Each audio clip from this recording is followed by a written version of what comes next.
All right, everybody, we're going to be boys for Thursday, May 22nd. Fuck it, it's a raw feed. We're doing it live in studio. I'm Clayton. Yeah, I'm Pat. Clayton, I mean, look at this smile I got on my face because we got him on the show. The inspiration for it all, the man, the legend, the icon, the box office daddy is live with us right here. Of course, from his home studio. He is. Someday we'll get him at BOHQ in the studio. Got to. But until then, we're happy with a very remote Scott Mendelson has joined the BO Boys. So welcome back to the show, Scott. Always a pleasure. Thank you for having me back. So we had to have you back for this weekend because we have got the Memorial Day weekend. This is going to be huge, the biggest matchup we've had of the year, and we had to get your take on it. So before we get into the Memorial weekend, it's been a bit, Scott. How are you feeling about this box office resurgence, basically via Warner Brothers over the past month and a half? I mean, is Warner Brothers, led by David Zaslav, officially now the smartest and best movie studio in the world? All praise be to Zaslav. Is that where we're at? Is that what's going on here? Whether it's because or despite him, Warner Brothers Discovery has been semi-regularly deadlifting the theatrical industry almost single-handedly, at least since, well, I mean, and obviously Discovery was not, WB Discovery didn't happen until what, mid to late 2022, but Warner Brothers has been saving or trying to save theaters for the entirety of this decade so far. Tenet. Godzilla v. Kong, Mortal Kombat, The Batman.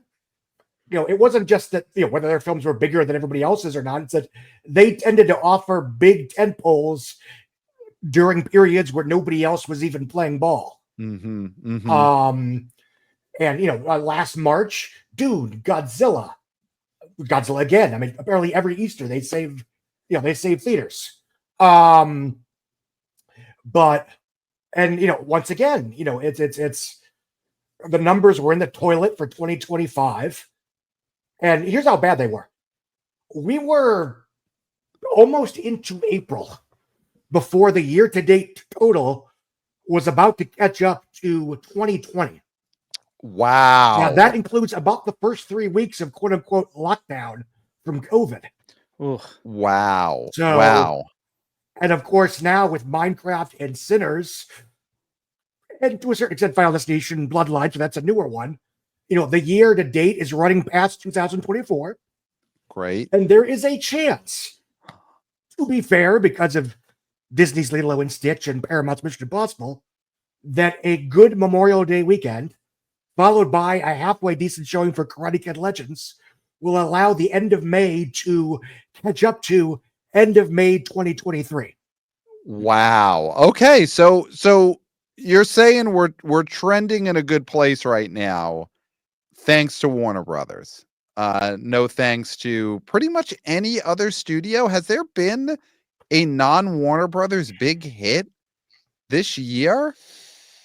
I mean, in terms of does this help theaters, Disney is Captain obviously America did it.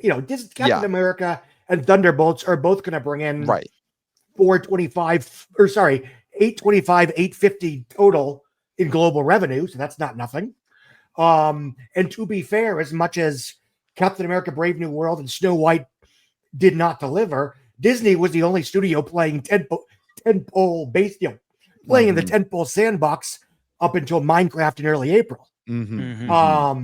It's just those films didn't deliver for various reasons.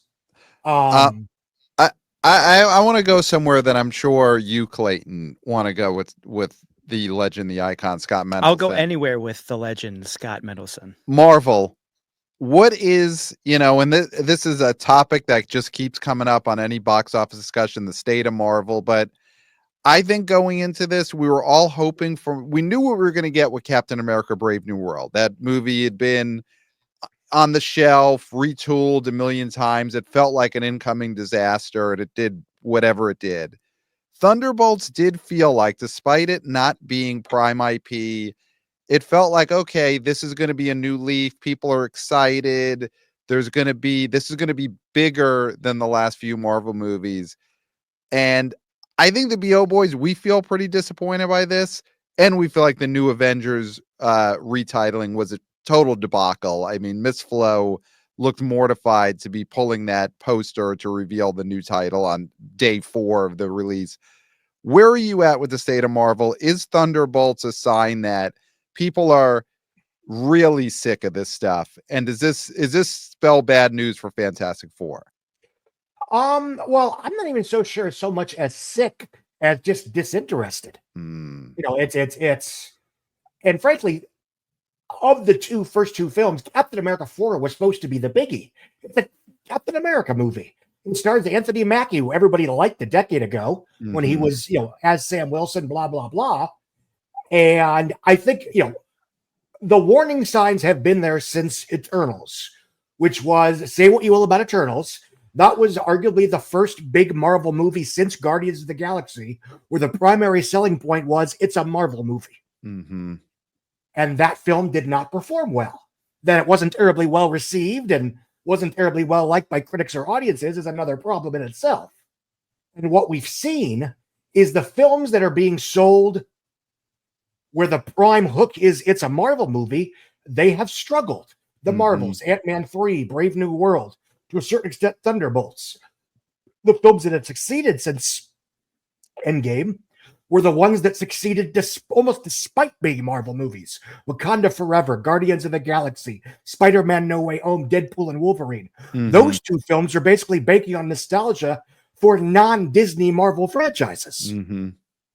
And I mean, when I say they're in trouble, I mean, they're not going to stop making Marvel movies. And theoretically, we could see a point where they somehow bring these things in under 150. So when they do Thunderbolts numbers, everybody's happy. But the day of a Marvel movie being an automatic event film, or even an A+ added value element, are probably over. Wow. And sure, Doomsday will probably do well. Secret Invasion will probably do well. But after that, what else you got? I mean, you spent the successful films of the 2020s for Marvel were ones that basically cashed in on 2010s nostalgia specific to MCU properties. So since no one really liked the new to 2020 Marvel movies, with the exception of Shang-Chi, but didn't capitalize. Will Shang-Chi ever return? Has he returned? He's going to be in Doomsday. He's going to be in Doomsday. He was one of the chairs. Right? Okay. I was willing to give everyone the benefit of the doubt when Shang-Chi 2 didn't jump right into production because, Daniel Cretton was supposed to direct Avengers Doomsday or the Kang Dynasty. So it was like, okay, I'll probably star in Avengers 5. Who cares if there's not a Shang-Chi for a while? I mean, that helped Captain America. You get, first Avenger, then he has basically a starring role in the Avengers, and then Winter Soldier basically doubles first Avengers numbers. Why couldn't he have been a Thunderbolt? Why couldn't Shang-Chi have been a new Avenger? It seems like that could have juiced the movie a little bit. Here's the problem with that. And I assume everyone listening to this has seen Thunderbolts. The whole point is that all of these people are losers who should not be Avengers. They're bad. They're bad people. They're bad people, right? Okay, and I haven't seen Thunderbolts. I love the epilogue. I wish they had done that 3 years ago, because that's exactly the kind of the moment, keep it fresh narrative turn. That's like, oh, that's the story they're telling after Endgame. You're dealing with the idea that the new Avengers don't deserve to be there and are basically a giant PR scheme to cover up the bad guys, the villainous wrongdoing. That's brilliant. That's very topical. Right. We've got one 60-cent prequel, and then we have Avengers and Doomsday and Secret Wars, which, and I could be wrong, I assume is going to reset the table in a lot of ways. So you have this really exciting status quo that might not get exploited at all. Yes. I mean, I do think you're going to see after Secret War some of the characters that were presumed dead not being dead. Okay. And that's how they get the big names back. If it's still timed, if they still care. Like, I mean, I think that's the thing too, is like, by that point, are you going to be far enough away that people are going to have nostalgia for those movies, or are they still going to be sick of them? Right. Yeah, I don't think we're. Do you feel like the movie industry and movie theaters are making a post MCU plan? And again, Marvel's not going away. They'll make these movies every couple of years. They'll make some amount of money, but is there a post Marvel saving the theaters plan? No, are they weaned off of what they were hooked on in 2010s?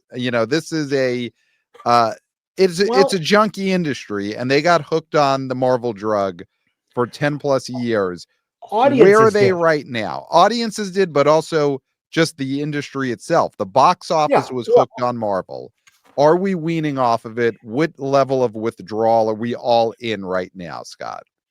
Well, are we shaking? Are you shaking? The theaters will take whatever the studios give them. Right. And I don't think there's a big grand plan so much as there's an understanding in the industry that, similar to what we saw right up until maybe 2018, Marvel movies, DC movies can do well, but they're not going to overwhelm the industry to such an extent that there's no room for anything else. So, you can have a Sinners and a Thunderbolts. You can have, or in 2014, you could have a Winter Soldier and a Rio 2, both kicking ass. Yep. And that's how it was right up until, again, the late, maybe 2017, 2018, give or take, where it just became so overwhelmingly, the entire pop culture is dominated by Marvel and DC to a certain extent that, and you had, of course, the new normal of people going to see far fewer just a movie movies than they did prior to the mid 2010s. So the overall movie going marketplace became consolidated around smaller and smaller numbers of quote unquote event movies. And those movies tended to be the Disney biggies. Whether it's, the Katzenberg era Disney remakes, the Disney / Pixar tunes, Marvel, DC, and obviously some of the other stuff too, Illumination, Jurassic, Fast and Furious, etc., etc. And there was always going to be a what the hell comes next, because most of these franchises were coming to a natural end either by 2019 or very early in the 2020s. Just COVID and the strikes and the push to streaming just kept pushing off the future. Right. The future is here. The future is here. Is it video game movies? I mean, Clayton, this has been what we've been saying. Video game movies are the future. And I mean, we're living in a post Minecraft movie world, Scott. Is this the future of box office?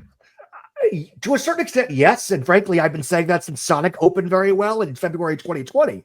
Because again, there was the MCU DC brands had already more or less peaked or were about to peak. And so I was like, okay, the world is not going to show up to Squirrel Girl to the extent that they showed up for Captain America the Winter Soldier. That's just not the way the world works. Unless, they hire Mariel Heller to make the best Squirrel Girl movie ever made, by all means. But so there was always going to be like, okay, what's the next IP treasure trove? And video games were a natural fit. You have an existing fan base. You have a young fan base that is active and participatory in relation to the thing being adapted. And just, I think it might be, has already been healthier for pop culture, because even one of these films hits pay dirt, nobody's writing essays about why the Super Mario Brothers movie should be nominated for Best Picture. No one's going to write a think piece saying that, if Minecraft gets robbed of a Best Picture nomination, it's problematic, and here's why. Wait until Zelda, though. I do think Legend of Zelda, that's when those think pieces hit. That is when the Oscar push begins. Well, I believe in West.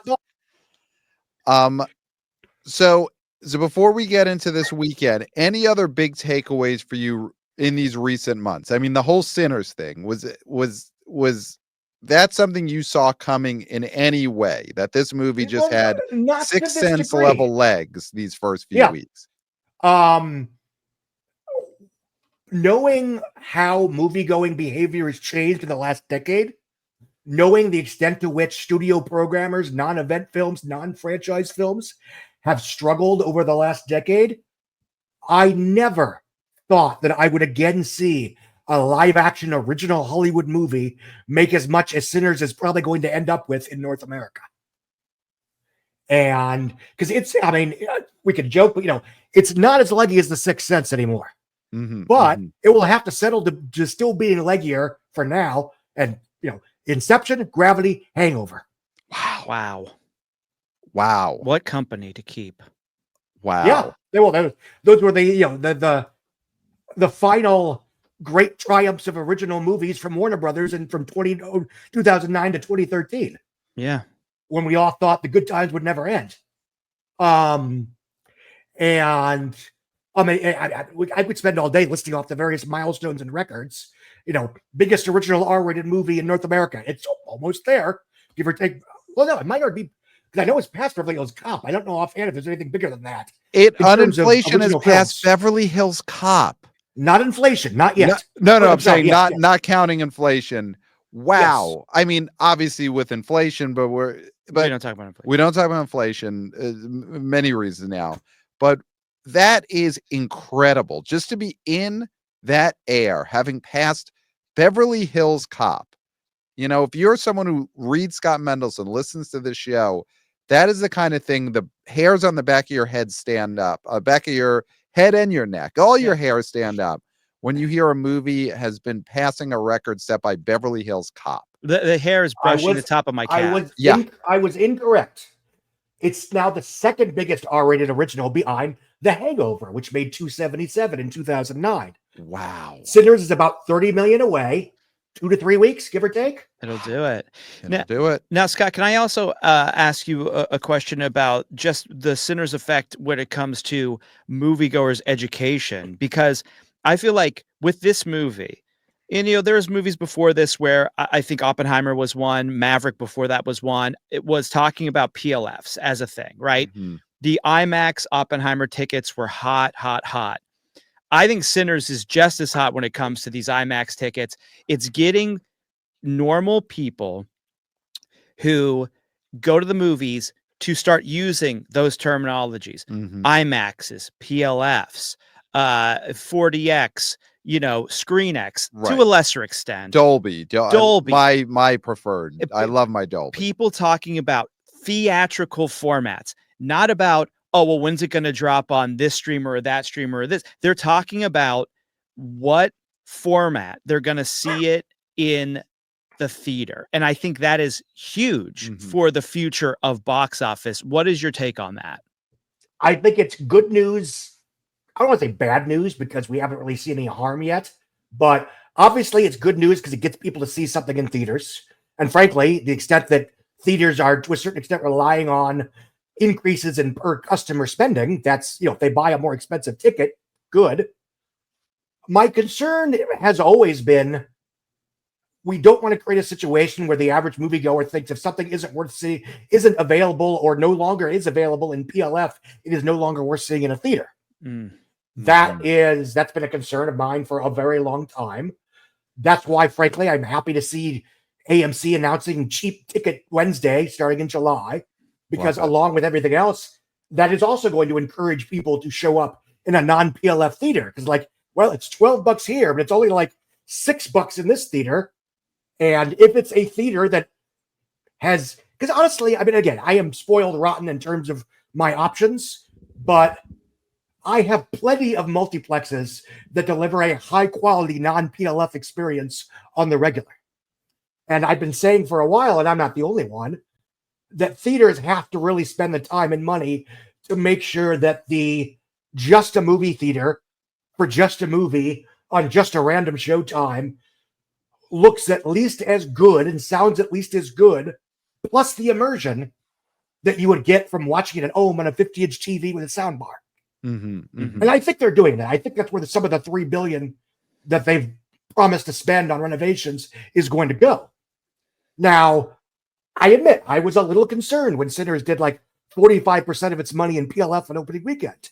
But then it lost its Dolby and non-IMAX screens to Revenge of the Sith and The Accountant 2 and dropped 5%. Mm-hmm. Yep. And then it lost its IMAX theaters to Thunderbolts and dropped, forgive me, I'm going off memory, like 29%. Yeah. So, and the people that showed up on opening weekend and gave it an A from Cinema Score and a 5 out of 5 on Post Track, 55% of those people did not see it in a PLF, and they still came away satisfied. Mm-hmm. So, emphasize screen formats, educate moviegoers, but, and forgive me, I'm stealing Aaron Newworth. It was either Aaron Newworth or Lisa Lehman. I don't remember who said this on my podcast, but one of them said that Mikey B. Jordan has to make another video where it's him watching Sinners on like the tiniest, crappiest TV, talking about how it still looks great on this tiny, ridiculously small television. Yes, Mhm. yes. Yeah. You want to, yeah. You want to. That is actually something that movie studios should do in the third weekend campaign, is send their star to maybe not at television, but to the crappiest theater they could find. Yeah. In just, the worst building and the hardest to get to neighborhood, and show them even here we're having a good time watching a movie in a movie theater. That's where Tom Cruise should go. Yes. In 3 weeks. He would do that. He would do that. Tom Cruise would find a theater where a rat crawls across his lap and he's still enjoying Mission Impossible Final Reckoning and saying, even with these rats in this rat-filled theater, this is still the way to watch my movie. And not rats in our vernacular, which are children. We're talking about actual rats. Actual I animal assume you meant rats. snitches and informants. Not snitch. There's so many things that the term rat covers, but we mean actual animal rodent rats. Go to a theater filled with them and say, listen, this is still great watching a movie in this theater, as long as you're seeing it in a movie theater. But I think the great thing about PLFs, really quick, just to say this, is that they're not a gimmick in the sense of like 3D was a gimmick. Right. So I don't think that they're not going away. Yeah. That's the people aren't going to hate it. Yes, they're not going away. It's not inflating movies box office in a way that's gimmicky and doesn't then translate into other formats as well. Right. I think that's one of those things where this isn't 3D. This isn't a gimmick. This is just a different way to see a movie, and for some people, a better way. Yeah. Yeah. And one thing in its favor, then I'll shut up because you were about to say something. Mm-hmm. Ryan Scott mentioned this a couple of times when he was on my cast, so I don't want to steal his scholarship without credit, but like one big motivator for PLF is that if you live in an area with less reliable multiplexes, going to a Dolby or an IMAX has at least a certain bar for quality that you're probably going to get. Mm-hmm. So it's partially a trust issue.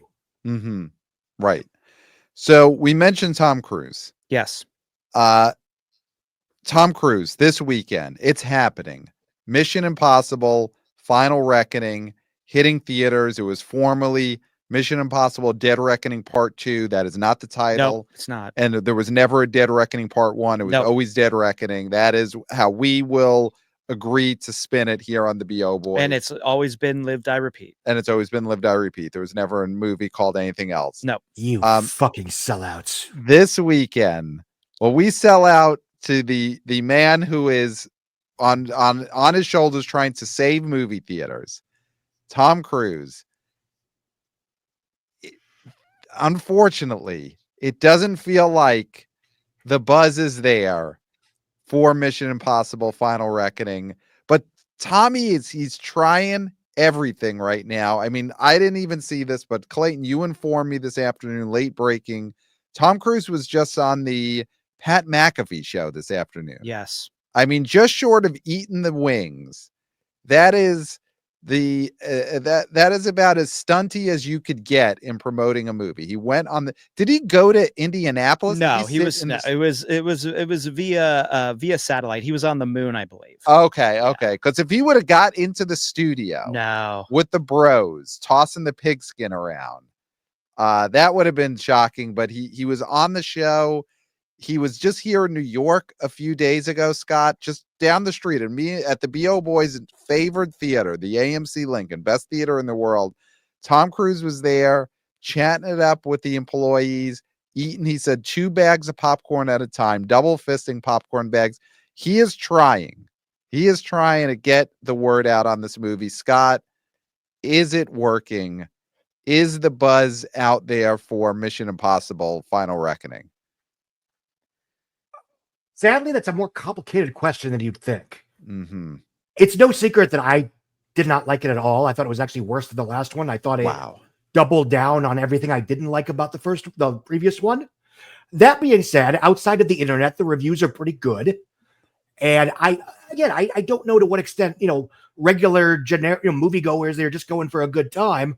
Are they going to be annoyed by at least some of the things that annoyed me?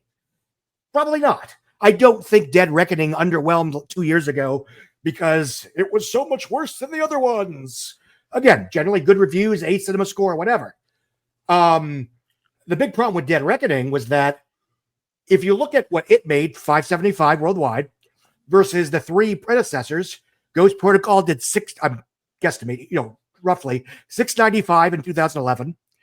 Rogue Nation did $685 in 2015, and then Fallout did $792-ish in 2018. That was partially because we were dealing with a very healthy and vibrant theatrical marketplace in China and Russia, neither of which are anywhere near as reliable for Hollywood movies as we were in the 2010s. And if you look at, obviously Fallout Dead Reckoning didn't play in Russia, and it made like $50 million in China in 2023 compared to 181 for Fallout, and I think like 136 for Rogue Nation. You put that side by side, and that's almost the entire shortfall. Mm-hmm, mm-hmm. So that's not going to change.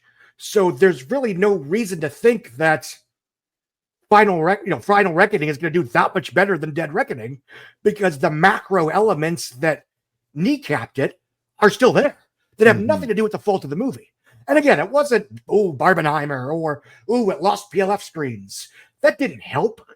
But I think, the big issue is that it didn't have those key overseas marketplaces playing as frankly was expected when the film was greenlit in 2019, whatever. Now, as far as the budgets, yes, the previous one cost $290. This one cost allegedly $400 million. 2 things about that. A, one reason they cost so much is there were a lot of stoppages during COVID and during the strikes. I don't know about the strikes, but I do know that during the pandemic, everyone more or less stayed on the payroll. And that is a good thing. That is something we want to encourage in this capitalistic hellscape. Mm-hmm. And it's a situational thing.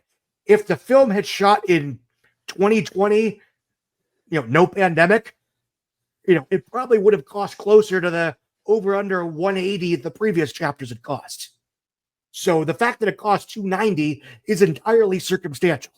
Mm-hmm, mm-hmm. And even if this one, is a theatrical flop, and by that I mean it doesn't make its money back, it is still worth it for the brand, for the property, for the IP, for the content, to have a part 2 of 2 that actually wraps up the story, rather than just having a giant cliffhanger, ending it on a giant cliffhanger because part 7 didn't do that well. Mm-hmm. Mm-hmm.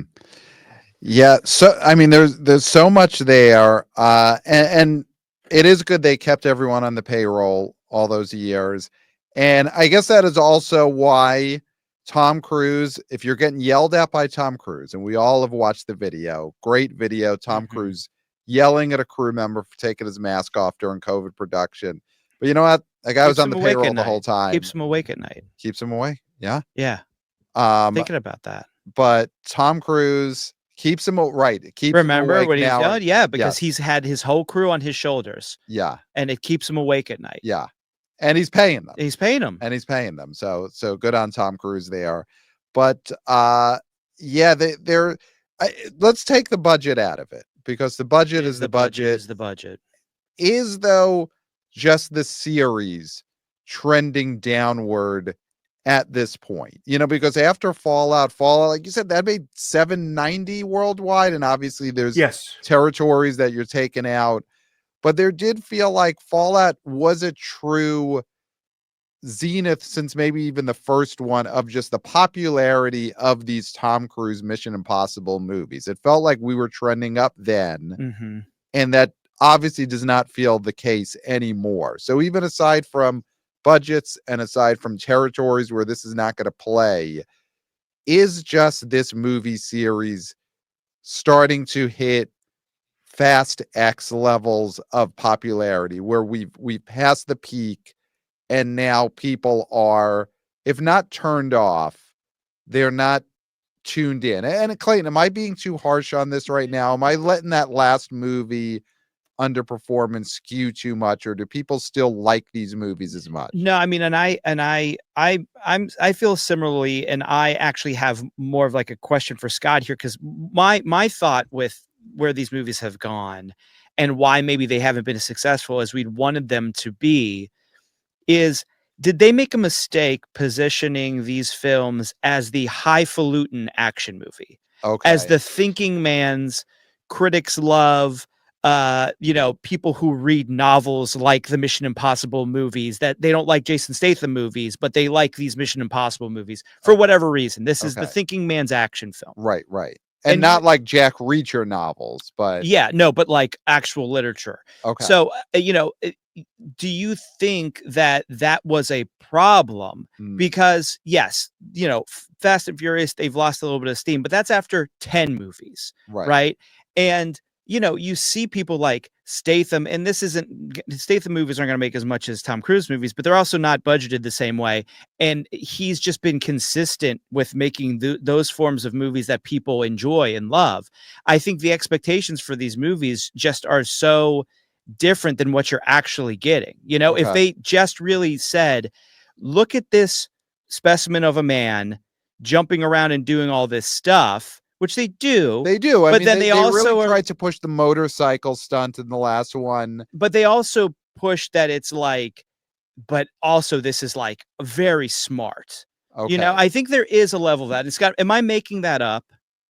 Are these positioned as too smart? Is that a problem for the Mission Impossible I honestly movies? don't think so, or at least to the extent that that's the case, that's as much the critics and the punditry more than the studios. Mm-hmm. But again, that's Marvel's been dealing with that, especially in the last few years, where it's like, up until 2023, Marvel wasn't the one pushing these films are all interconnected and you have to see everyone to understand everyone, and Easter eggs, clues, whatever. That was the internet. And Disney and Marvel, to their credit, mostly sold these films as standalone adventure pictures, with the exception of a few mythology episodes that they knew everyone would show up for. I think obviously our perhaps our expectations for Dead Reckoning were inflated because Top Gun Maverick made $1.5 billion. We were expecting the Maverick bump. I mean, that was a term that was thrown around a lot that summer before Dead Reckoning, not a part one, just Dead Reckoning came out. We thought there would be a Maverick bump. So is that what you think? You think we set the expectations for that one too high? And remember, Fallout again had been so much bigger than the other Mission Impossible. Yes. And you're coming off Fallout, which a lot of people will argue is the best of the bunch. It's certainly, I mean, the fact that it's like 5 on my list just tells you how good this franchise is, for what that's worth. And I think for general audiences, it just played that summer as another example of this used to be a big deal, but now it's just, another one of these. Like Flash, Transformers, Fast X. Dial of Destiny, of course. Yeah, the Dial of Destiny. Yeah. Now it still did better than those, which showed that it still is a more popular franchise in the present tense, more or less. But I do think it was some of that. And I mean, Fallout was kind of a finale. It was the same problem that the Saw franchise had, where Saw 6 basically wraps up all the loose ends. It was shockingly good, by the way. And then you have Saw 3D, which is the first one shot on not film, like Dead Reckoning. So it looks and feels different, like Dead Reckoning, and feels like a no, wait, this is the actual finale, like Dead Reckoning. And again, that's navel gazing reasons. I don't think regular audiences cared too much about that. Right. But I also think most audiences didn't think Dead Reckoning was that bad. So I don't think there's going to be that much of a bump if they really think that Final Reckoning is noticeably better. Okay. Here's an example. While the reviews were good, online discourse suggested that Avengers: Age of Ultron was not as good as it should have been. And again, got an A from Cinema Score, good reviews, did $1.4 billion worldwide. But on the internet, in the pundit circle, the blogging circle, the Think Beast ecosystem, it was problematic. There was too much world building. Poor Joss Whedon was bullied by Marvel. You remember all this nonsense. So then a year later, Captain America Civil War comes out, it gets great reviews, and there's a certain punditry feeling like, that's more like it. This is much better. But to general audiences, I like the last one, I like this one. So it does about the same, give or take, especially in North America. And I think that's what we're going to see here. So then you're looking at it being around the same. We're sort of given a gloomy take on this movie. What is the potential for this to surprise in a good way? I mean, I'll throw out there, we mentioned it. Tom Cruise is given a bigger marketing push for this one than he did for Dead Reckoning. I mean, I think he knows he has to. He knows that Dead Reckoning was a bit of a stumble for him. A bit of a stumble. And he's going out there. He's glad handing at AMC Lincoln. He's talking to employees. He's given his popcorn speeches on how you have to have full buckets of popcorn. There's video of Tom Cruise. Did you see the video, Scott, of Tom Cruise demonstrating how he eats popcorn, which is to sort of, and we are YouTubers. Hey guys. He sort of takes the popcorn and does like a little bit of a throw in, like sort of almost smashes it into his mouth. He doesn't just take it and pluck it and put it in like we do. He does like a handful and sort of smashes his face with the popcorn. Can that help? Do you think that helps? He was on McAfee this morning. Does that help? Is Tom? It doesn't help. You don't think so? Well, I mean, this in the real world, if people want to see Mission Impossible: The Final Reckoning, they will see Mission Impossible: The Final Reckoning. If they don't, a fun viral video of Tom Cruise eating popcorn is going to make not that much more of a difference than Ryan Gosling winning the internet as Beavis or I don't remember which one, Beavis or Butthead on Saturday Night Live a week or two before The Fall Guy came out. And that's part of the problem with the ecosystem in terms of media and the internet and everything else, is that there's no like cross-platform interest to a certain extent. And, I've been whining about this for years. And the example I always give is that in the summer of 2021, Olivia Rodrigo became sort of queen of pop music. And yet the ratings for High School Musical, the series, did not particularly increase on Disney+. Wow. I did not know that. That's weird, wild stuff. So then you don't think that the popcorn video means anything, his increased marketing push?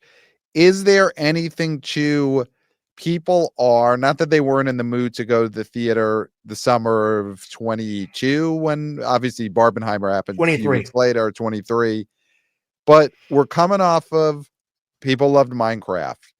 Kids had a great time at that. Teens had a great time. We're coming off of Sinners. Adults are going back to the movies in a big way. We just had Final Destination last week. So now teens are just loving going to the theaters. Can that momentum give us a bigger opening weekend for Final Reckoning than we had for Dead Reckoning? Could that just buzz for theater going be helpful?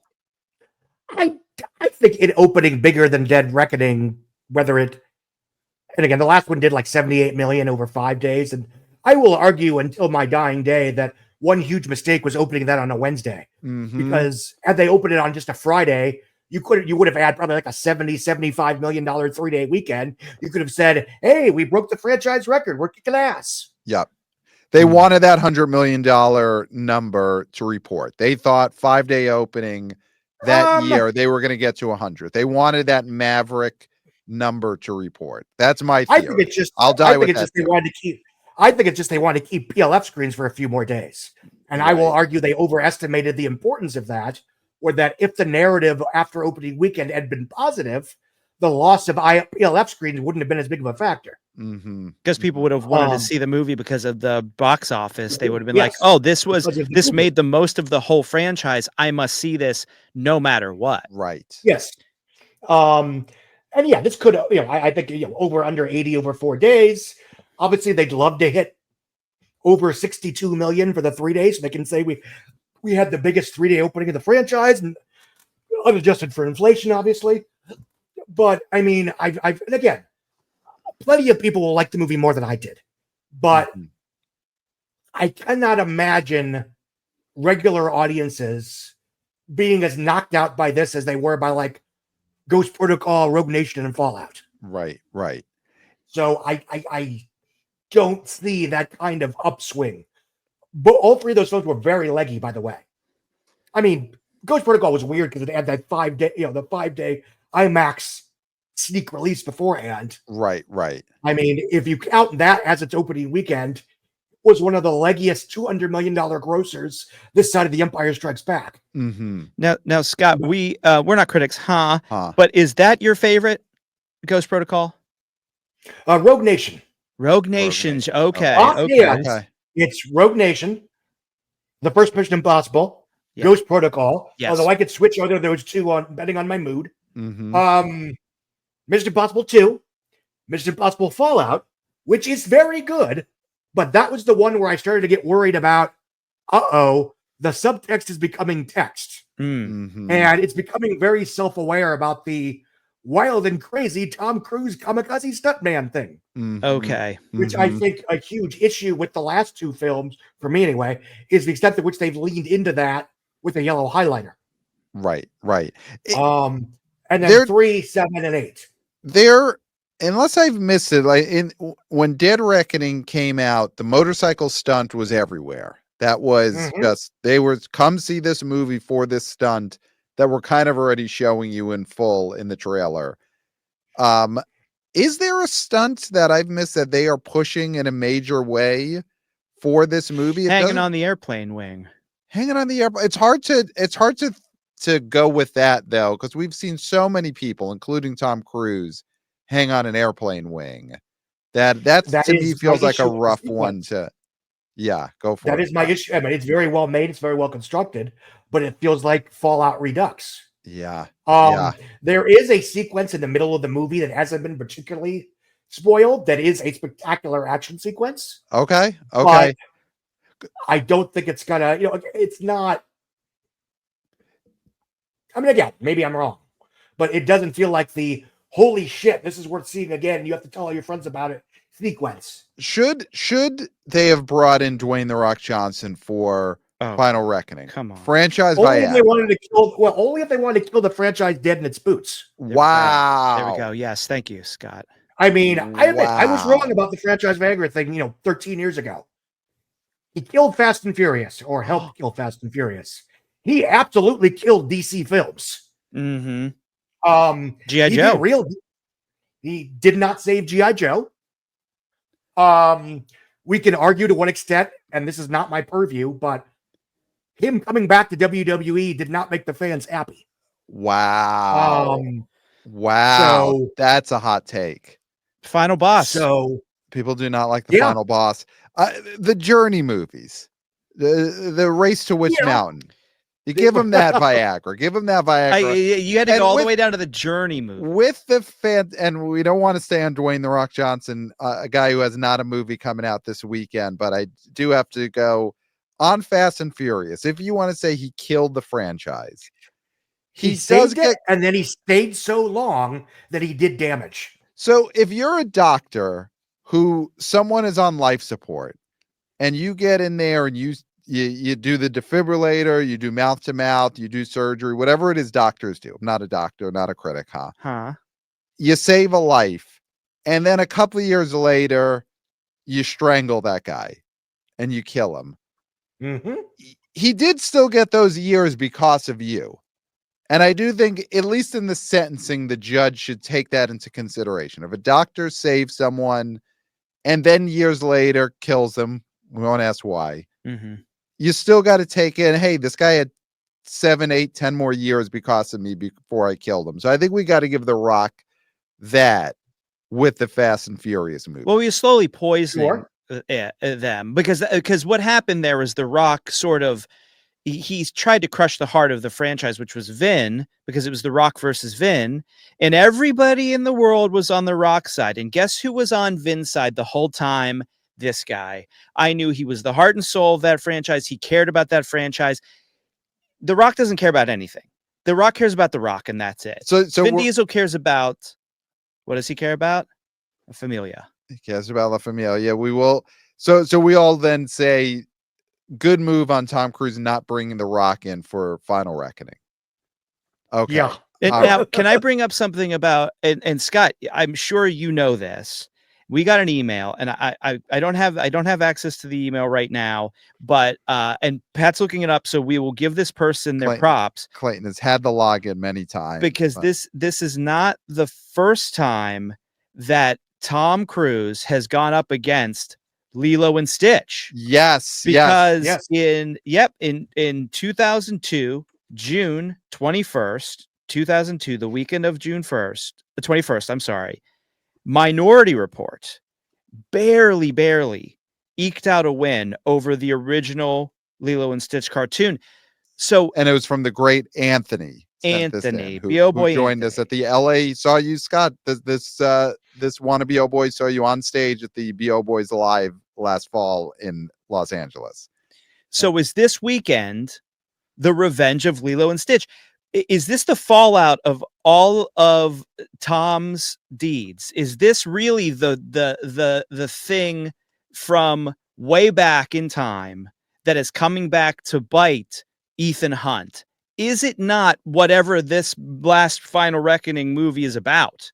Is it Lilo and Stitch? Yeah. And just wanted to add, Anthony did have a great suggestion. He wishes that Rosie O'Donnell still had her show because he says it's just too bad Rosie O'Donnell no longer has her show. I just know she would welcome them both, meaning Tom Cruise and Lilo and Stitch, warmly for some fun segments. Carolyn Ray would never. No. Tell you with the BO. There would be koosh balls a-flying. Yes. So round 2 of Cruise versus Lilo and Stitch.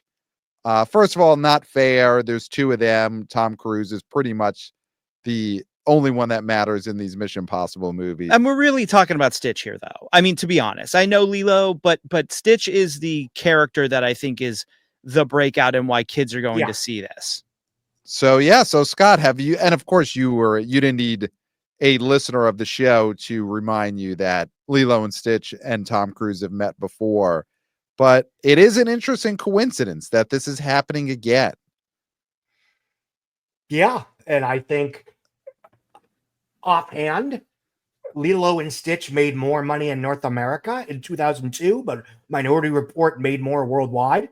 But they were both, over under $100 million budgets. So, Lilo and Stitch making and I'm going from memory, forgive me, making, I think, 275 off an 80 budget, and Minority Report doing like 360 off a 102 or whatever. Those, that was back when that was terrific because you had marketing wasn't as expensive. Theatrical was healthier.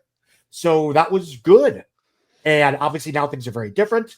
I mean, at the beginning of the summer, I would have argued, or beginning of the year, I would have argued that Lilo and Stitch would top domestically, probably be the biggest movie of the month domestically, but Final Reckoning would still, with over under 575, 600, win the global race for May. I'm not so sure about that anymore because Lilo and Stitch is coming on, is my mother wants Freudian slip. My wife wants to see Lilo and Stitch. And she's never wanted to see any of these live action remakes. I mean, after the fact, she was somewhat curious about Aladdin, so we caught a random matinee in like weekend 3 or 4. But and so I mean, domestically, it was always going to be a monster. It's been tracking at Little Mermaid, Aladdin numbers opening weekend. Little Mermaid, by the way, everybody forgets that made $300 million in North America. It's just nobody Mhm. overseas cared and it had nothing else to offer. Right. And frankly, Lilo and Stitch doesn't have anything to offer overseas either, other than the IP. It's just it only cost $100 million to make because, for better or worse, it was supposed to be a Disney Plus movie, and well, it's Lilo and Stitch overseas is a more recent brand that probably could, people will care more outside of North America. So domestically, we were always looking at over under 300. Globally, I don't know. It could be very, very big. I think it's a terrible movie. Wow. I think it goes out of Okay. its way to defang and neuter and remove everything that made the original cartoon popular and interesting 23 years ago. But is that going to matter? Probably not. Now, Lilo and Stitch is not, I think, any of our generation's cartoon. We are, when it comes to Disney movies, we're the Little Mermaid through Aladdin era in terms of us caring about it, given an F. But Lilo and I'm Stitch, Gen X, so I'm Black Cauldron all the way. you're Black Cauldron, of course. So it's not our movie, but I do know that Stitch is a character that was taking the piss. He was having a laugh. He was there to mock Disney at the time, give us a little bit of that Shrek feel in Disney. He was a Disney-fied Shrek.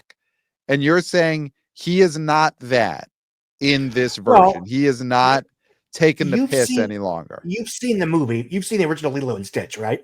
I have, but I can't say it means anything to me. Yeah. I mean, and again, it's not my favorite, whatever.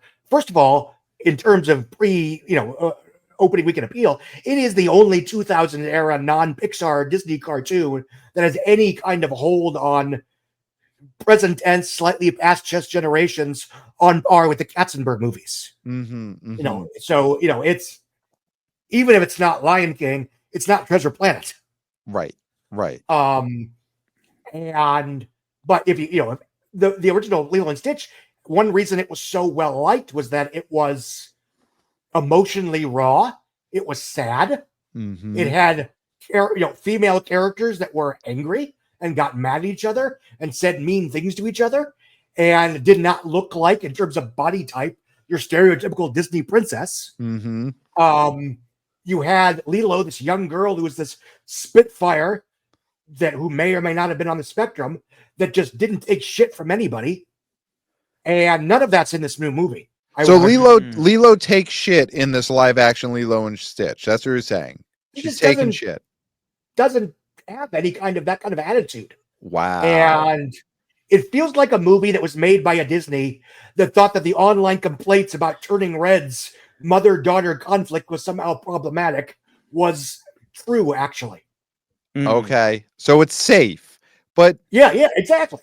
And even could that help, though? As much as that maybe hurt the Scott Mendelson thumbs up, thumbs down score in the review, does the safeness actually help its box office this weekend? I don't think it hurts, but I don't think it helps. Okay. Because again, you're taking you have a less good movie as a result. You have a movie that is less unique and less interesting and less specific in its characterization and in its storytelling.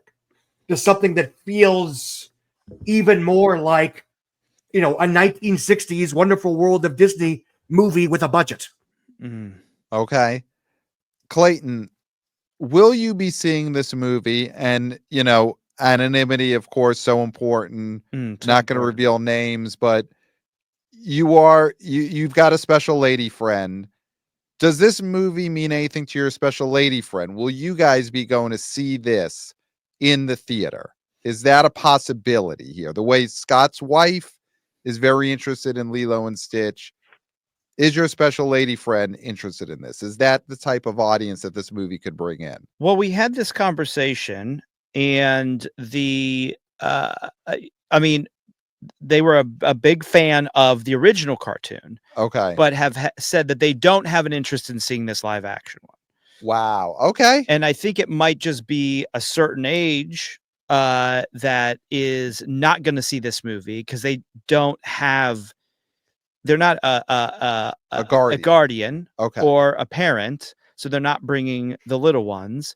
And I don't think it has the sort of appeal of the original, the way Scott was describing it. It's like it does seem more innocuous and smoothed over than the sort of, one where they're taking a piss. Right.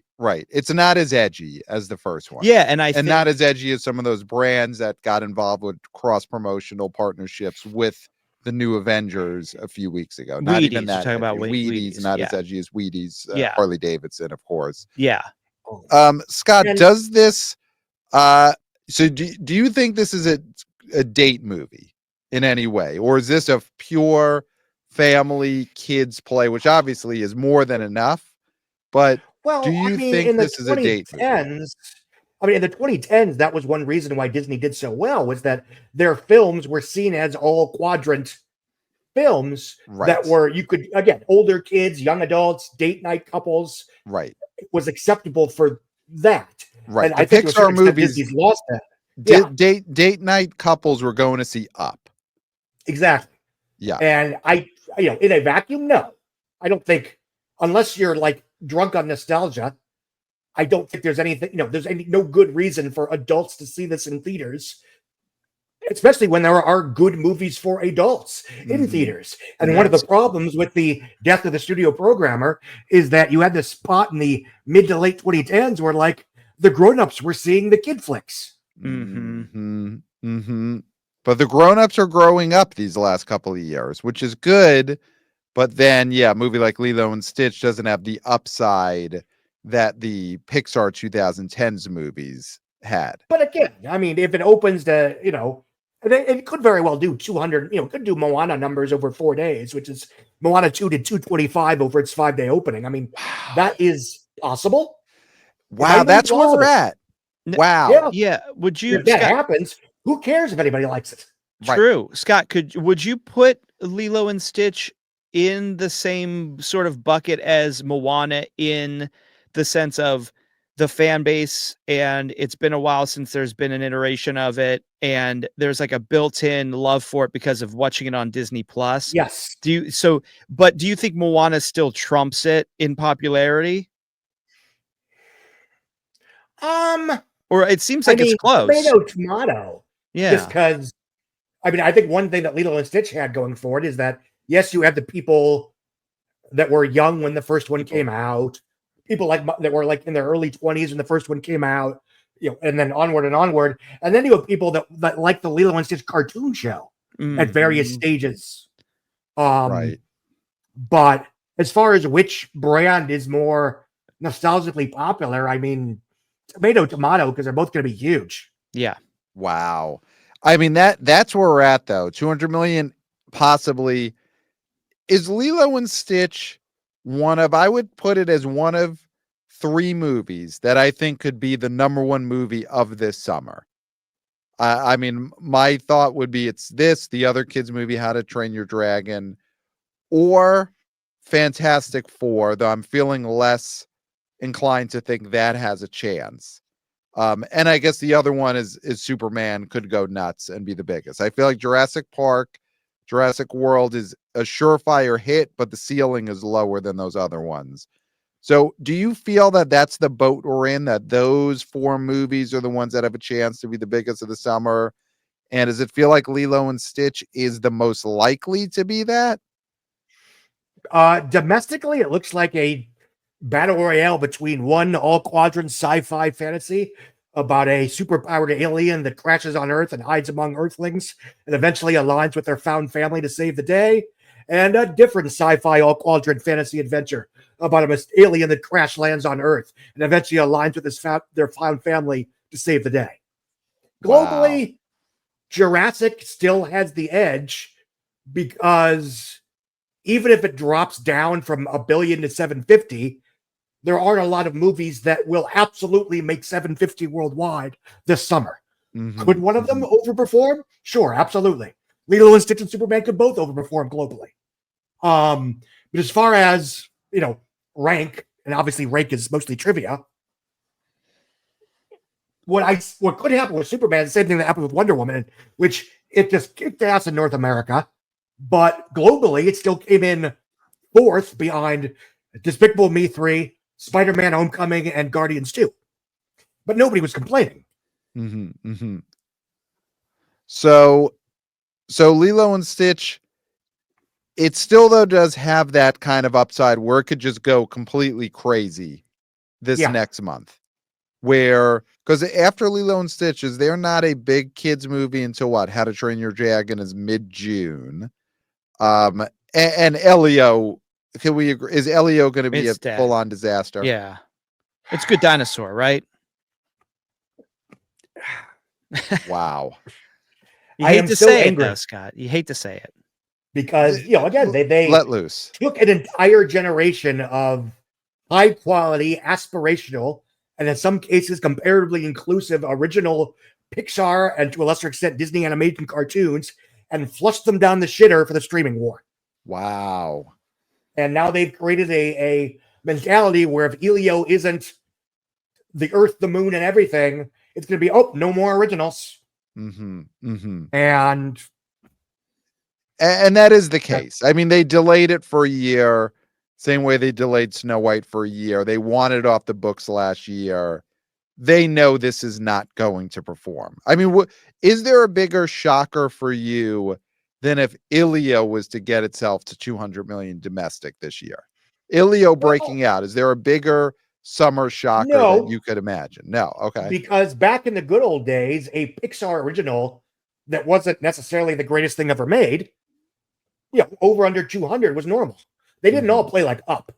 And globally, I mean, Elemental made 345 overseas in 2023, which is about on par with, the non-breakout Pixar originals. It did Cars 3, Good Dinosaur, whatever money in North America.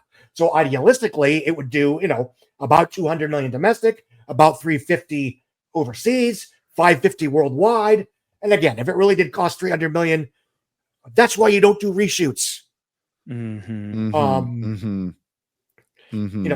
don't double or jump the budget by 50% so you can have a 10%, 20% more commercial movie that still makes the same amount of money it was always going to do. Solo, Justice League, King Arthur, The Wolfman, etc., etc., etc. Right. Go with what you got. Yeah, and within reason.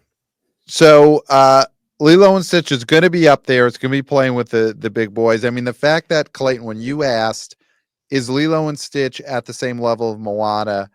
And just that pause that you had there, Scott, said it all. Because the fact that Lilo and Stitch is in that conversation is huge, because Moana is such a huge IP. Yeah.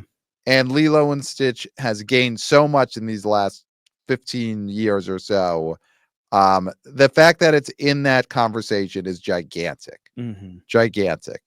So this weekend, that's going to be the winner. It's going to blow Tom Cruise out of the water. Do you think Tom Cruise, and maybe I've missed it because he's been doing so much media, does he have to acknowledge Lilo and Stitch this weekend, do you think? When the rankings come in, I know rankings are meaningless, but when Lilo and Stitch finishes higher than Mission Impossible does 2 or 3 times its opening weekend, does Tom Cruise have to say something and acknowledge them? No, you don't think so? This isn't a circus. Okay. I mean, generally speaking, movies it's blackjack. Box office is blackjack more often than not. Your only competitor is you in terms of what your expectations, what your budget is, and whether or not another film does better or worse should be irrelevant. Okay. Does it mean anything? And obviously this is all, I'm sure, clickbait, but he's talking about Days of Thunder 2, he's talking about Maverick 3. And now this could be just because reporters are asking those questions, right? Yeah. With F1 being popular, who knows if it's going to be popular as a movie? I hope it is, but just popular as a thing, car racing, Days of Thunder 2 could be a big sort of Maverick movie, could be the Maverick, that could be where the Maverick bump comes. But does this make you, does that have you lose a little bit of faith in this Mission Impossible movie because he's already floating these ideas out there. It's just saying like, okay, I love this movie. I love this franchise, but it's wrapping up. Tommy's got more coming. Right. I mean, again, it depends on, was he answering questions or was he Yeah. trying to bring this up on his own? I think there's a huge difference. That's so true. Yeah. Because, But were those as you questions know, I planted? mean, I don't know. But I mean, even if they weren't, you think somebody wasn't going to ask him? Mhm. That's so true. Yeah. Because again, I mean, it's and that's, you know, a long ongoing issue with, you know, entertainment journalism is, you know, people are plugging Fantastic Four in 2015. Or go, is there going to be a Fantastic Four 2? Of course there is. We're looking forward to making it. And what are they going to say? Right. No. Right. Yep. And Yeah, he's not going to. You know, it's like, I'm still, you know, I don't actually expect them to actually make Princess Diaries 3. Yeah, you're right. I mean, it's not like somebody's going to mention Days of Thunder to him and he's going to be like, don't be glib. Right. Yeah. He's not going to say, don't be glib. He's going to say, we're thinking of ideas. Right. He's not going to jump up and down on a couch if you ask him about that, but he's not going to say, don't be glib. Listen, in a couple years, if he loves the movie, it's that much. Yeah, maybe he will. It might be enough of a gap of time where that is then something people are nostalgic for and want to see him jump on a couch again. Because Bloodlines, For the listen, record, he didn't actually jump on the couch. He just was excited. And He the was very tragedy of that is, as you know, that was one of the first examples of YouTube skewing the narrative by allowing an event to be seen by countless people for whom it was not intended to be seen. Yes, out of By context. that I mean, if you watch that Oprah Winfrey episode, he's just playing to the crowd. That's so Right. true. And that's, you know, and in a, you know, pre-YouTube or whatever world, the only people that would have seen that were people that made the concerted effort to watch the Oprah Winfrey show that day. Yeah, Right. And it would have been, yeah. not have been a news story. That was not for suppressive people to see. Right. Yeah. Right. No SPs. Couple of questions for you, Scott, that before we get into our predictions from the mailbag. The great David Thompson of the direct.com, a colleague of all of ours, he wrote in to just remind us, he said, no IMAX for Jurassic. What on earth is Universal doing letting WB get all the IMAX screens with F1 and Superman? Thanks, guys. So what is this situation where the Jurassic World movie is not going to get IMAXs, that Warner Brothers, which is releasing F1 in this, or domestically, right? It's just a pay to play deal for Warner Brothers on F1. How is Jurassic World not getting IMAXs? And I guess, does it matter? It seems by your expression that you don't think it does, but I don't think it matters beyond making a little bit less money here and there because, you know, it's not getting the expensive tickets. Again, and this is pure speculation, but it's quite possible that because F1 is seen as such an IMAX specific movie, it was preferred that F1 get the IMAXs. It's also possible that Universal had to make a choice, and How to Train Your Dragon is more important long term. okay. Because, and I wrote about this in CinemaCon, I mean, it does feel like possibly Universal is going to try to do these big live action remakes of DreamWorks animated films as to supplement and or replace Fast and Furious and Jurassic as semi-regular tentpoles. Live action Shrek, are we getting that? Who knows? But I mean, you know, if they can somehow pull off Kung Fu Panda 2, that is a Rock'em Sock'em action adventure picture. It's Is also it awesome, but I digress. Jack Black as live action Shrek? Is that the only move to make? I mean, whether it is a good idea artistically, I do think people show up. You got to do it. I mean, can you do that without Mike? I mean, don't you just put Mike Myers in a suit at 70 years old or whatever he is, 60, early 60s. You put him in a big latex suit, right? I'm sorry, Scott, what? Mocap? I don't know. Mocap. Okay. Oh, Or do you put him in, you're saying put him in the fat bastard suit to play Shrek? Yeah, and just paint it green. Okay. If they still have the fat bastard from Austin Powers 3 suit in a warehouse, paint it green, at least for a screen test. And Fat Bastard was also in 2. This Bayou Shagged Me. He was in 2, right? Yeah. Okay. But yeah, all right, very interesting. So it doesn't mean much that Jurassic World's not getting IMAXs. Another quick thing we've talked about a lot the last couple of weeks. Hurry Up Tomorrow, Jenna Ortega, her second straight box office bomb following Beetlejuice. And we got emails about it. We got an email from wannabe oh boy Brandon. He blames her for taking these scripts. She's the one looking at these scripts, choosing to take the job. I think her people are advising her to not take the roles, but she's doing them anyway. Her next movie has to be good for feel. She'll be designated to Streamo. Give us your take, Scott, on Jenna Ortega. Well, it seemed like she was on her way to being a movie star. Do we think that Barry Cohegan is also box office poison? I mean, I don't. Well, I think the difference is we thought Jenna Ortega had a shot to be a star. No one thinks Barry Keoghan will be a movie star. Yeah. And again, this goes back to the problem with Stardom as it exists for the last 10 years, which is that people don't see movie stars they like in just a movie. Mm-hmm. You know, a decade or 15 years ago, Death of a Unicorn would have been a modest success. Okay. Well, what about someone like Zendaya? Concept, good. What about someone like Zendaya, who had a modest Unicorn hit with, because she's just special. I think maybe there are a few actors that are on a curve approximations to what we used to think of as a bust and seat star. Mm-hmm. But do you think Zendaya in Hurry Up Tomorrow would have helped that much? I mean, that's it's a grim, dark psychological melodrama that's kind of sort of a companion to an album. Yeah. And I mean, people I talked to thought it wasn't even a movie. They thought it was like some glorified, supplemental feature with the new CD. Mm-hmm. Yeah. And as far as Jenna Ortega star or not, here's the thing.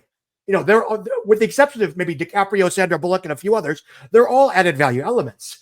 And we all know Jenna Ortega is the key reason why Beetlejuice had any appeal to the under 35 set. Mm-hmm. Mm-hmm. Yeah, I think we're just looking at it as such a disappointment that her immediate follow-up to that movie was 2 indie bombs, and Hurry Up Tomorrow being seeming like a stain on everyone's reputation because it's considered that bad. And I think we feel like we wish she had a better follow-up box office. I've not seen the movie, so I don't want to speak too out of turn, but it's entirely possible that she just saw the script as like, I get to act my ass off in this. Mm-hmm. Sign me up. It just commercially speaking, sure, it's maybe a bad move, but maybe this looks more appealing to her than being, Glenn Powell's girlfriend in, Heaven Can't Wait, the remake. Right. Though that would be a possible big success. I mean, we could see that. You really put together a nice package there. It just feels like if Julia Roberts would have, after the success of Pretty Woman, done Cool as Mary Ice Riley? with Vanilla Ice. Like, I mean, that's what this feels like to me. That's actually a great comparison. I like that better. Right? I mean, think about that. That is what Jenna Ortega did. Yeah. And she's better than that. Yeah. We're not mad. We're disappointed. Exactly. So I think at this point in time, young stars are basically stuck between Oscar vehicles that may or may not break out and IP plays. Okay. So if you're doing anything other than those two things, I would argue you're barely even looking at box office. Okay. You're not factoring that into. It's like, do I get to play an interesting character? Do I think this movie could be good? And again, Death of a Unicorn is pretty good. Mm-hmm. She's fun in it.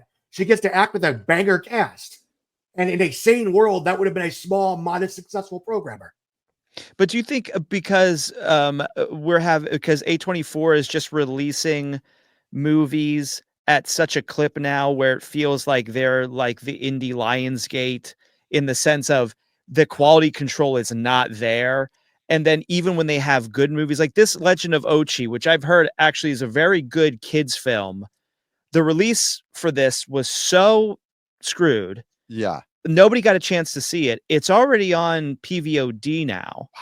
And, they're platforming this friendship which I think is Okay, a where are bad you? decision too. Settle that for us, Scott. We've had a debate here on the show, and I'm not always in favor of platforming. I think when you put a publicity push behind a movie, get the movie out then.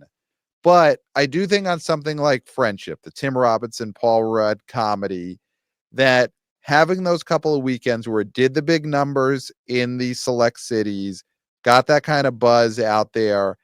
To me, I think that strategy works for that type of movie.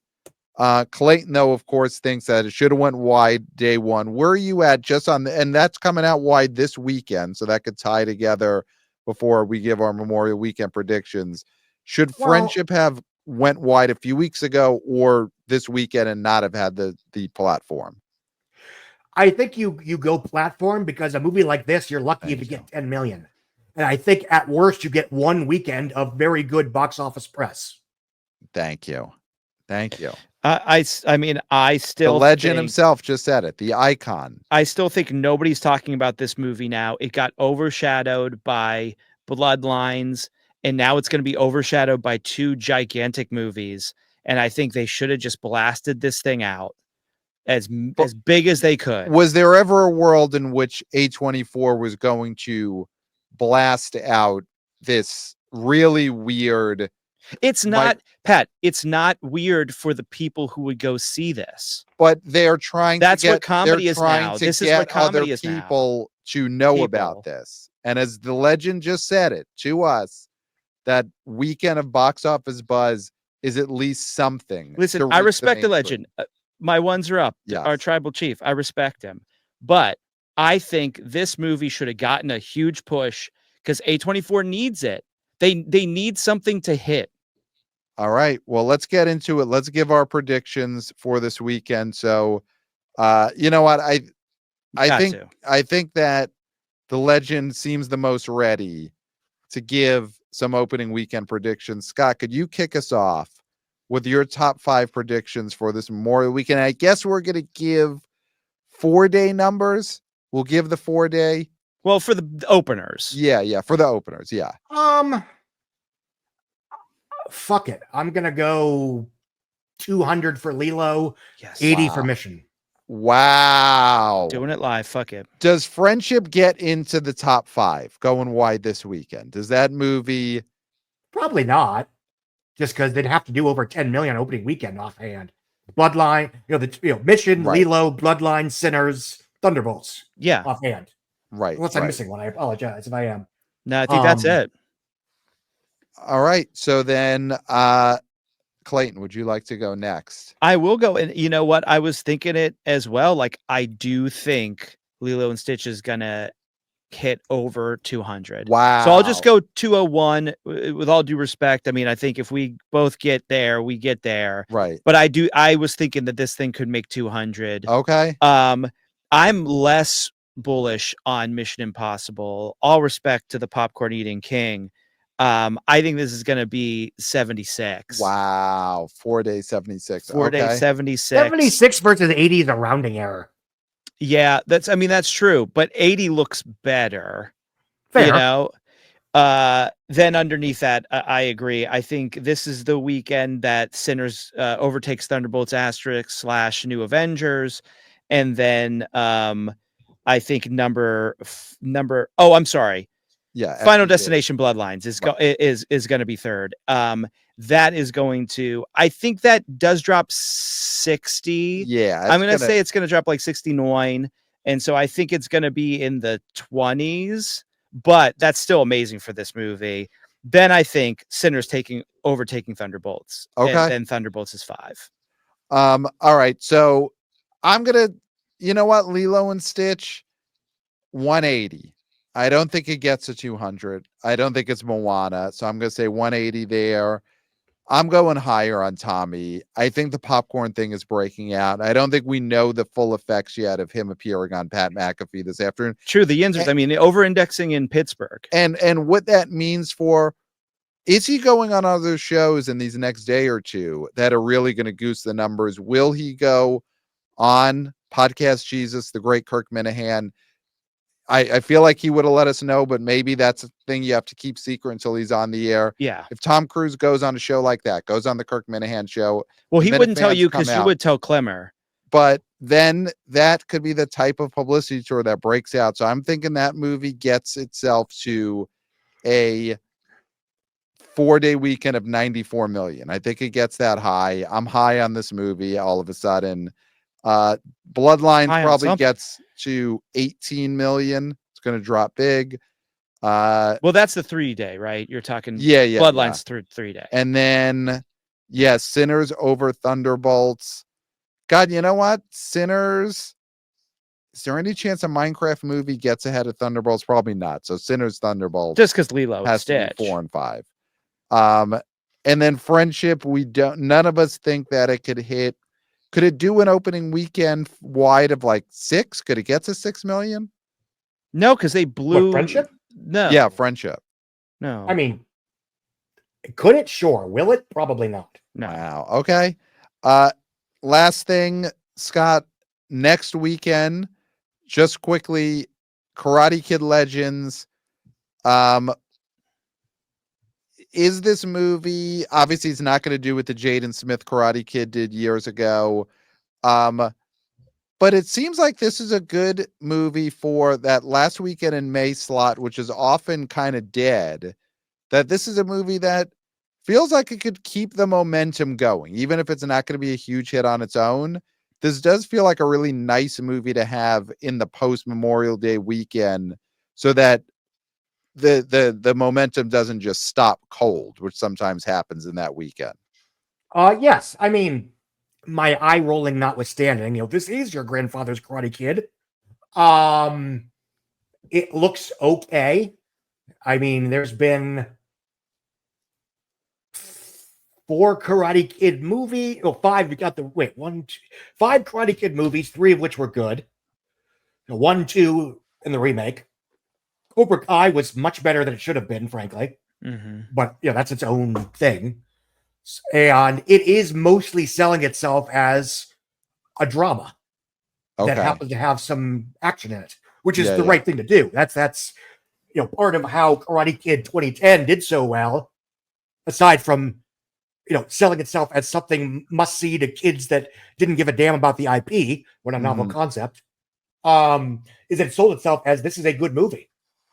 Right. And it was pretty good. It was very good. I'm not going to review Karate Kid 15 years later, but I think it becomes a bit less engaging once the tournament takes over, just because we know how that stuff goes. Mm-hmm. But I remember that the early of summer 2010 was so bad that was like, by default, Karate Kid was like Best Picture nomination, maybe. Jackie Chan finally wins an Oscar. I don't know. Mm-hmm. But it was better than, like almost everything else that had come out so far that year. Right. Oscar-wise, we're kind of in the same place, so maybe Jackie Chan finally gets that nomination this year. No, I mean, I don't know what it costs. It's Sony, so I'm guessing they didn't spend a fortune. So yeah, I mean, do I see it being a huge hit? No, but I see it being a ground rule double. So, did you have something? No, I just the thing with me is like I did watch Cobra Kai, and I think the real breakout there. I mean, obviously Billy Zabka doing some great dramatic work and comedic work, and then also having Miguel. I mean, I think the fact that this movie is just going to focus on Danielson, who I think is maybe the least liked character in all of Cobra Kai, maybe other than his son. That to me feels like a problem. All right. Well, we'll dig into that more next week. I forgive me. I want to say it was Jeremy, but I don't remember which mentioned on the when we were talking about this. Like, it might have been a lot more excited if it was Johnny meeting Jackie Chan. I mean, that's a movie I'm there Thursday at least night. That's different. Yeah, it's something special. So, how are you feeling now? Summer is here. Just general final temperature check on the summer movie season, the box office overall. Do you feel like we're in an okay spot? Obviously, you said we are in an okay spot. Okay. We are trending in the right direction. The films that are being released are more or less doing okay, whether that's, on a streaming curve like The Accountant 2, or, I mean, freaking Star Wars 3 opened with like $24 million a couple weeks ago. Yep. Yeah. And obviously Sinners is playing like the second coming of Gravity. Holy shit. Mm-hmm. Yep. And and the fact that the Marvel movies are only doing okay without the entire ecosystem collapsing is very encouraging. Mm-hmm. Because to a certain extent, the people that got off the Marvel train or grew out of the Marvel train haven't just stopped going to the movies, period. They are finding other stuff to see. Yes. So that is, you know what? That's all we needed to hear from the box office daddy, the legend, is that we're doing okay. Mm-hmm. If he says we're doing okay, then I'm feeling okay. So, Scott, anything coming up that you want to tell the Wannabe Boys, Wannabe Girls, Wannabe people about? Where else could they find you, listen to you, read you? I'm a semi-regular contributor to Puck News. I write, run, and maintain the Outside Scoop at Substack. I also do a weekly podcast called the Box Office Podcast with myself and which usually 2 or 3 other younger, cooler, more culturally relevant box office pundits or film scholars, where we discuss what happened the last weekend at a theater near you. I'm on most of the socials, some variation of Scott Mendelson. As far as what's coming out soon, Bring Her Back is very good, but it is not escapism. Why? How come you weren't? And Scott, I assume that you watched The Studio, Seth Rogen's Apple TV Plus Hollywood parody, runs a movie studio. I watched part of the first episode, and it's like, this is too depressing. I can't watch this. Oh wow. Okay, maybe that's why then you weren't asked. How come? Because they have someone playing a box office reporter, real life box office reporter on the show, or a movie reporter, someone you know. How come you weren't asked to be that part, to be Scott Mendelson, the guy covering Hollywood? I felt like when I watched this episode and they had someone else in there playing that part, playing himself as the preeminent Hollywood reporter, I was like, why is this not the legend Scott Mendelson? Were you approached by Seth Rogen? I was approached. Okay. I asked for about $1 million per episode, plus syndication rights. Yes. And they said, go fuck yourself. Okay. Very sad. Okay. But you were asked first. Yes, of course. Okay. Yeah. Now it makes sense. Because when I watched that episode and then this person came back for the last episode, I was like, how is this not Scott Mendelson? But you were asked, and you rightfully asked for syndication rights. Okay. Great. That clears that up. Of course, I also wanted a cut of the action figures. Yes, but your likeness in plastic has to be. You have to be paid out royally for that. Yes. So email us, theboboyspodcast@gmail.com, at theboboyspod on social. We are YouTubers. Hey guys. So of course, subscribe to the YouTube channel. Subscribe to the Substack. 5 stars on Apple Podcasts. And of course, thank you, Wannabe VP of Interns Christopher, for cutting all the vertical clips on our social, running our socials. Of course, Scott, you also work with the VP of Interns Christopher, on your podcast. So this is maybe I should have him do my socials too. I didn't want to ask too much of him. I mean, he's graduated, so he's got more time on his hands than ever before. Fair enough. So that is all, Scott. Thank you, of course, for being You're very on the welcome. show. And that's it. That's all I got, Clay. Pat, the one thing, and I'm sorry, Scott, real quick. We did say that we were going to put Reese's illustration of Tom Cruise holding on to the plane, the spaceship that is being piloted by Stitch. Yes. We promised it. And we will put it in the episode right now. Okay, good. So it better be there at the end of this episode. It's in the YouTube episode right now. People are looking at that. I'm done. I got nothing left. I finished. Yeah. Pat, you've said it all. Maybe too much. There's nothing left to be said. Great. I can leave now. Except for, until next time, we'll smell you at the box office. Nailed it. Hey, guys.